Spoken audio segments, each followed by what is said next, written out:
I'm Kasha. You might know me from Instagram, or you might be an actor or model in LA who has come into one of my castings, or you might be an actor or model in LA who has not come into one of my castings but wants to. Either way, I don't care how the heck you got here, I'm just happy that you're here. So today I'm going to be giving you guys some tips and tricks to try and help you do your best in the business, put the right foot forward, and get in the door for a casting, and then you can book it. But let me tell you, the hardest part is to just get your feet in the door. So people always want to know, how did I get into casting? So here's how it all went down. I moved to LA when I was 17. I wanted to be an actress. I was actually very lucky, and I booked one of the first network web series in existence, which was awesome. There were billboards around LA and all this good stuff, but obviously working in the industry is not easy, so it's not like I booked any other network stuff after that. I did, however, start doing stand-up comedy. So when I was doing stand-up, I was also writing my own material, and I realized like there's so much more that goes into making a film than just like being handed the lines. So I wanted to see what it was all about and learn the back end of things and see what I could do there as well. And so I started working as a PA, and frankly, I was the worst PA ever. I'm very bad at sweeping, very bad at cleaning, and very bad at lifting heavy objects. I moved through the ranks really quickly. I was a lot better at sort of the business side of things, so I was like PMing and doing all these things, and I was like, man, you know, casting looks like it'd be really fun.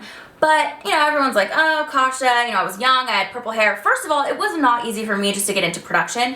I had purple hair, I looked like Barney the dinosaur. People were like, what is this girl doing? So finally, thanks to a couple of really awesome producers, shout out to Salzy, shout out to Lauren, who gave me like my first chances to prove that I could do anything. So finally, a job comes along. It was a couple of music videos for an artist who is awesome. She blew up, she's probably one of the biggest, yeah, she's definitely one of the biggest chart toppers now, but back then, you know, the budgets were a little smaller, so on this particular job, we didn't have a ton of money to hire a casting director, so finally, there was my chance. So I casted like 3 videos, and Billboard did a write-up about the videos, and it actually mentioned the casting, and people started calling me and asking me to cast for them, and I realized, I was like, man, this is my thing, and I didn't really like just the other parts of production so much. It was like, casting was it. So I realized that's what I really wanted to do, and at that point, you know, I was working freelance. I'm like, oh, I need like stability, I need like a job. So I was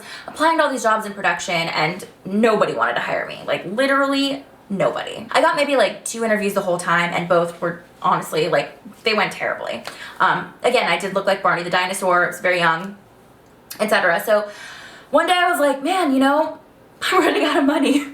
And I have to figure this thing out. So I was like, I'm just gonna start casting. I'm just gonna make this happen. So I actually opened my own business, Harlowe Casting, and I just figured it out, man. I just figured it out, and I worked my butt off, and I cast everything I could to get all the experience that I possibly could.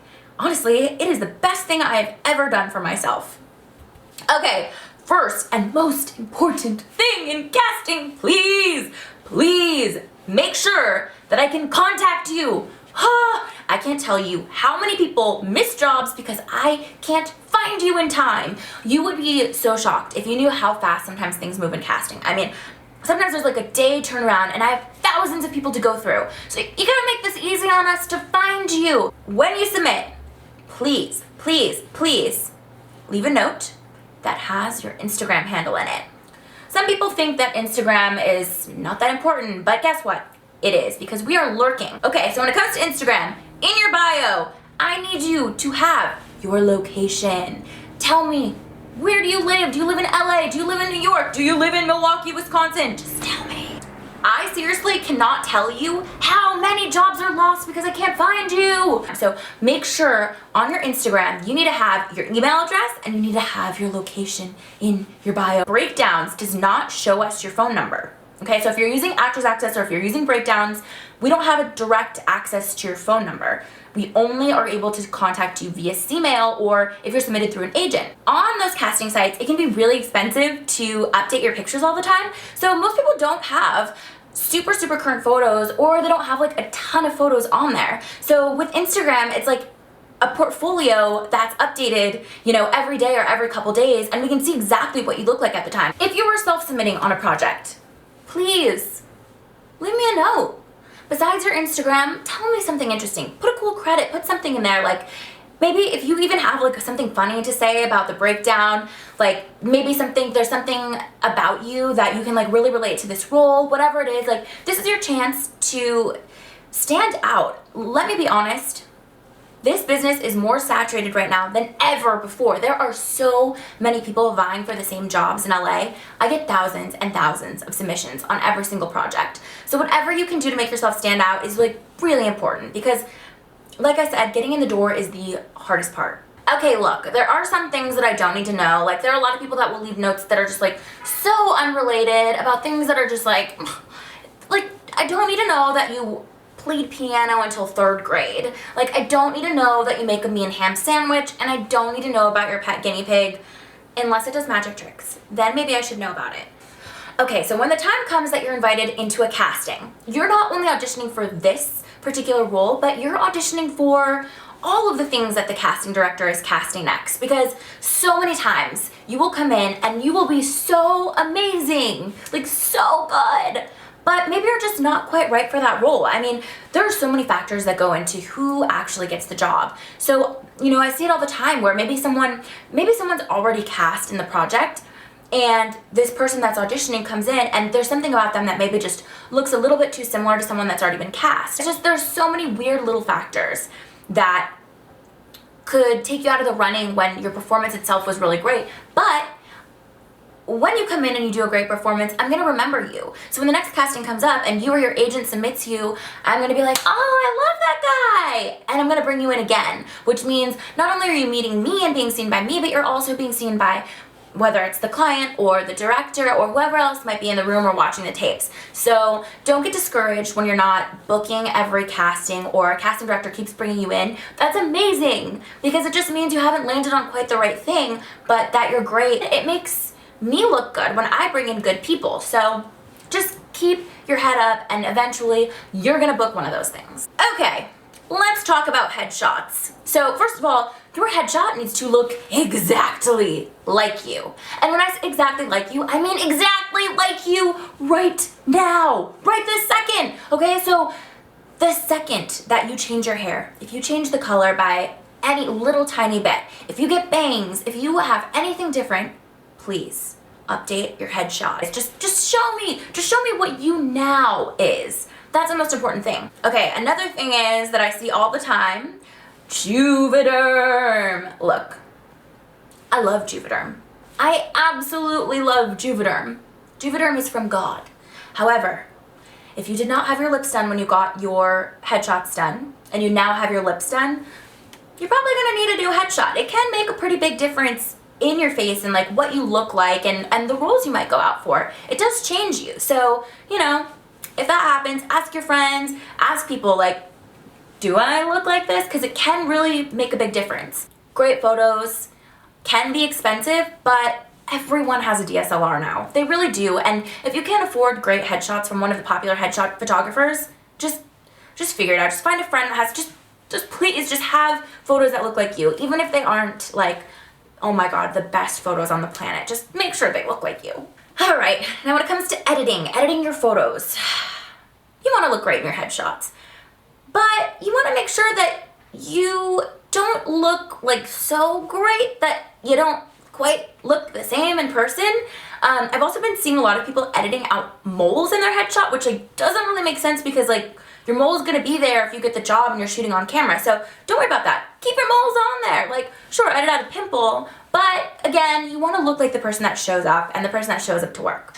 When it comes to Instagram, look, we all edit our photos a little. We all want to look good. We all want to get followers, all that good stuff. But, you know, Instagram, I think, is a really important tool if you're trying to get cast in things. So, again, if you're, like, editing all of your photos so that you don't have any pores and there's no, you know, contour, like, natural contour in your face and shapes and things, it's just hard to look at that. And it's not really, like, client-friendly. And, like, always, like, when you get hired on a commercial, the client's gonna go through your Instagram. They're gonna use like one of those photos that are on your Instagram. Like you'll see that picture of yourself in the room where you're getting fit, like things like that. Like people are looking at your Instagram, so just make it look like you, man. Ladies, when it comes to makeup, look, I'm not like a supernatural makeup kind of girl myself, but you know, I try to keep it like not too crazy. Haven't seen the lighting on this video yet, so I might look crazy in this. So the trends in makeup right now are like lots of highlighting, lots of contour, all that stuff, but honestly, that stuff is not super bookable. Unless it's maybe for a makeup campaign for that particular look, but it's always better to start off a little bit more natural, because if all your photos and even your headshots and everything have that very like Kardashian style glam, frankly, the only thing you're really gonna go out for is like playing an Instagram model. So you might want to have one photo, like don't get me wrong, and that's your thing, like definitely have photos, have headshots that are the Instagram model, because that might be something that you're going out for all the time. That's great, but also just like give some variation for sure. For sure, we want to see as much as you can do. With your headshots, you want to make sure to get as many looks as possible. I know it's expensive, but just give us some variation, you know, make sure you have all your characters in there. And I think it's also a really great idea, if you wear makeup, start light and add some makeup to it. Look, I have seen some weird headshots. Like, just make sure that your headshot is like a headshot. You definitely don't want to have like some MySpace angles. You don't want to have like half of your face showing. It should be fairly straight to camera. There could be like a little bit of an angle, but I really prefer things that are just show me your face, you know? No hands. You don't need to put your hands in your headshot. Don't put your hands in your headshot. It's distracting. I've seen some headshots before that were seriously like this.